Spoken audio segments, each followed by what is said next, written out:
Spider-Man 2 has some bad news that has now been confirmed to be true, and sadly, it is not in Insomniac's control, nor is it their decision. However, they have shared something on Twitter that has a lot of fans very excited because it is some new gameplay in HD, and though it's just a little snippet, it does have a ton of fans breaking it down. On top of that, they got fans even more excited by sharing something that is happening in exactly 2 days when I'm recording this video, but apparently not everyone will be able to be a part of it. Lastly, we have an amazing suit that is easily in my top 5. If you can leave a like, it helps a ton, but turn that into a dislike if you get to the end and did not enjoy the video. So we'll begin with the sad news, and that is for all that have pre-ordered the collector's edition for Spider-Man 2, which, quick side note, is now selling for double the price on eBay.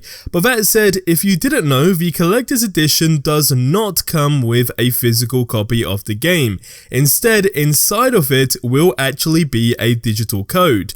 Now the bad news here is that the code will not be emailed to you either, meaning you literally have to wait until you have the box in your hand in order to actually redeem the code. Now the huge concern that has erupted is October the 20th a guaranteed delivery date, to which unfortunately it's not, as it's completely dependent on your courier, which means there is a possibility that you have pre-ordered the game but will not be able to actually play it on release. Now Insomniac have responded to this, ultimately just explaining how it's something that is literally not in their control, which, as I say, literally isn't. So this really just boils down to shipments being sent out on time, which I'm more than sure they will, but more so your couriers actually not delaying anything, and that's where the real concern actually increases. Now I personally find it a little crazy that you couldn't just be emailed the code, considering that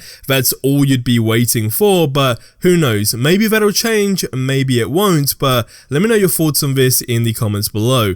Now we have a super cool sponsor that is going to help a ton of you guys, so let's roll the ad and then we'll continue. Now I have to share these amazing glasses with you all because today's video is sponsored by GMG Performance, and wow, are these things a complete game changer. Now as someone who spends a lot of time in front of a screen, I began to get a lot of eye strain and especially headaches, but since wearing these, I kid you not, things have got so much easier. Now the key point of these glasses here is actually to protect you from something called blue light. Now if you are somebody that plays video games or is required to use a screen to work, so a laptop, a computer and your cell phone included, all of these things actually produce something called blue light, which is why sometimes you might feel not just eye strain but also itchy eyes, headaches, and even finding difficulty to actually go to sleep at night. All of things that I've actually experienced myself, which is why I'm such a big advocate for these glasses. So these GMG Performance glasses basically act like a shield, and they protect you from the following. It helps reduce eye strain, improve your concentration, encourages your eye reflexes,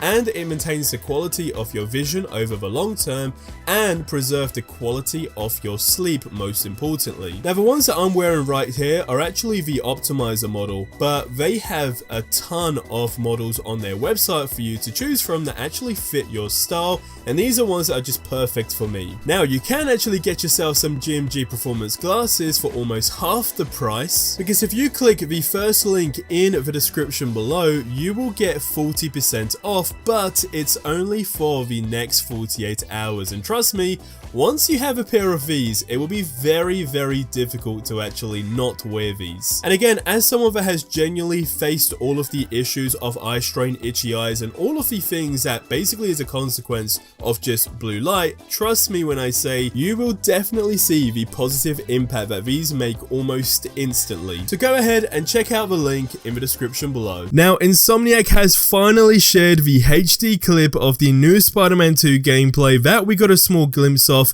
in the Across the Spider-Verse, and though it's not exactly in the format we thought it would be in, we still see it in all its glory for the most part on the screen, and you can make out what's actually going on.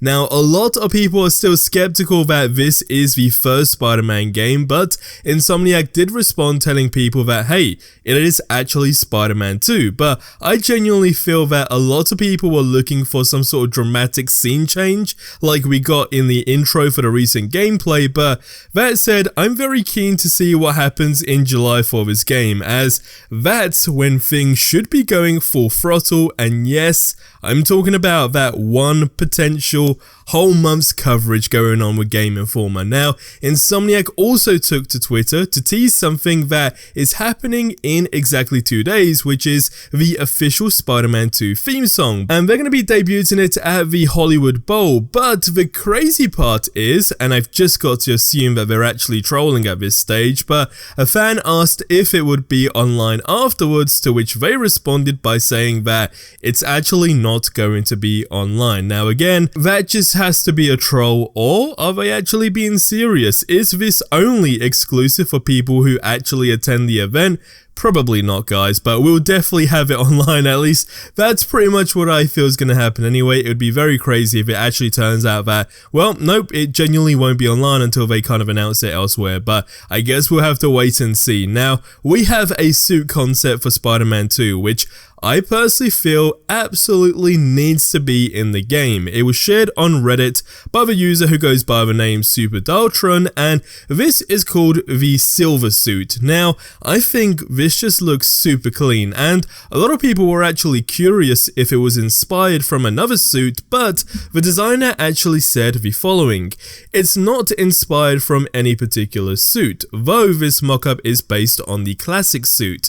I just tried to do something original that hasn't been done before without straying so far away that it's just over-designed. I tried to keep it simple. Now, throughout the first Spider-Man game till now, there have been some amazing designs and suit concepts, whatever you wish to say, that I've always wished, and this is very, very important to me, I've always wished that there was some type of community kind of vote system in place where each month the most voted suit concept actually does get implemented in the game. Maybe you have to go ahead and purchase it, but like all proceeds kind of go to charity, etc. I think that would be very, very, very cool in my opinion, and overall I just think it would be amazing. Now, I'm sure there is a reason why this hasn't happened, probably due to a lot of legal things that do come into place. That's just my assumption, but I just think in general, if there was something like that in the game, it would actually be fantastic, and again, it'd be for a very great cause as well. But hey, who knows, right, what the future actually holds in that regard. Now, as I say, Spider-Man 2's Collector's Edition is already twice the price on eBay, which is just insane. But with concerns rising, should Sony themselves actually address this, or simply find a way to email codes? And most importantly, is it really a deal breaker from a pre-order standpoint? Is there any reason you actually do need to go ahead and pre-order it? Or if you're someone who hasn't pre-ordered it, is it worth just kind of waiting on the fence and basically just getting it on the day? Keen to know your thoughts on this. In other news, which edition is actually the best edition to buy though, and what are the dramatic differences, so to say, between all three editions? Well, check out the video that you see on screen right now.